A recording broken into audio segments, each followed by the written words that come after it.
Bonjour et bienvenue sur ma thérapie.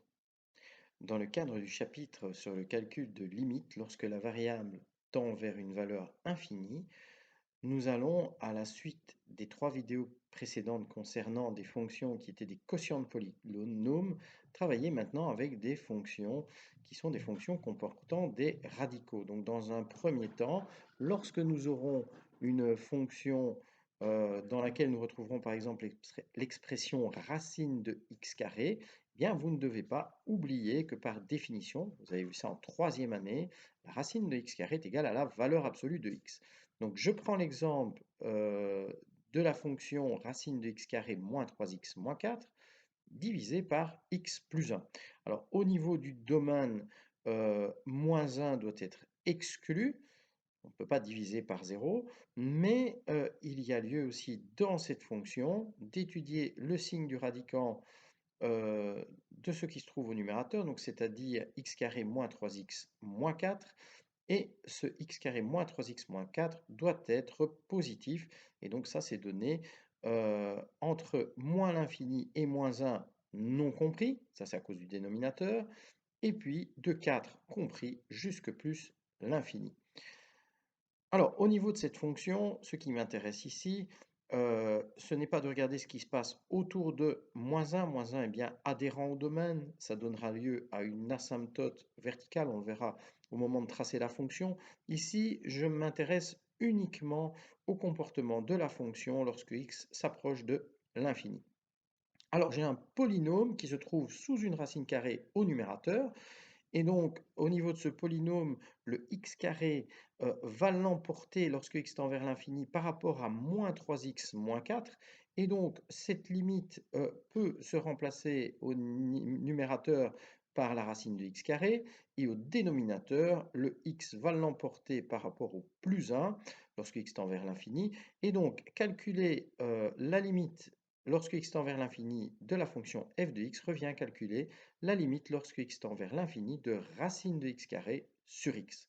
Racine de x carré, par définition, est égale à la valeur absolue de x. Et donc, de cette manière, je vais devoir calculer une limite lorsque x tend vers l'infini de valeur absolue de x sur x. Alors, dans ce cas-ci, je ne peux pas simplifier directement les x, je vais devoir me débarrasser de la valeur absolue.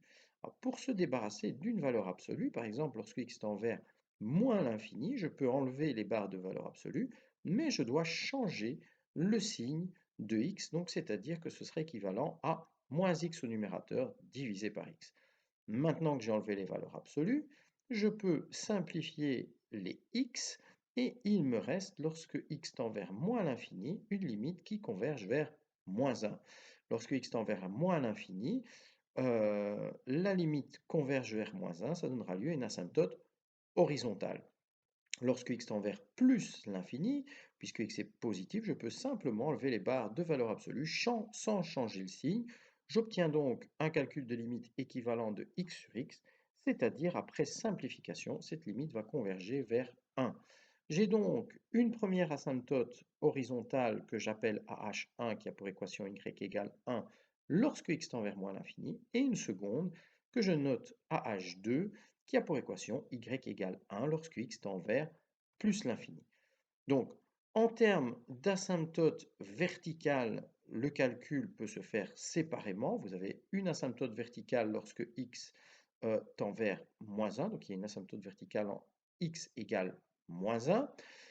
Et puis, au niveau du domaine de définition, cette fonction n'est pas définie entre moins 1 et 4.